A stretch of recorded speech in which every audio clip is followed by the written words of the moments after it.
Hello friends, ನಾನು ನಿಮ್ಮ ಶೈಲಜ ಮಾತಾಡ್ತಾ ಇರೋದು. ಎಲ್ಲ ಚೆನ್ನಾಗಿದ್ದೀರಾ ಅಂದ್ಕೊಂಡಿದ್ದೀನಿ. ನಾನು ಇವತ್ತು ಯೂಟ್ಯೂಬಲ್ಲಿ ಹಾಕ್ತಾಯಿದ್ದೀನಿ. ಎಷ್ಟು ಚೆನ್ನಾಗಿದೆ ಅಲ್ವಾ ವೈಬು ನೇಚರ್ದು. ನಿಮಗೆಲ್ಲ ಹೆಂಗೆ ಅನ್ನಿಸ್ತಾ ಇದೆ? ಖುಷಿ ಆಯಿತಾ ಎಲ್ಲ ನೋಡಿ?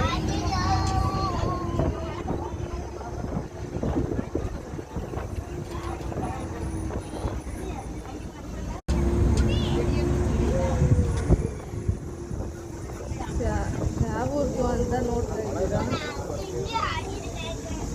ನೀವೇ ಕಂಡಿದ್ದೀರಿ ನೋಡಿದ್ರೆ ಯಾವ ಊರ್ದು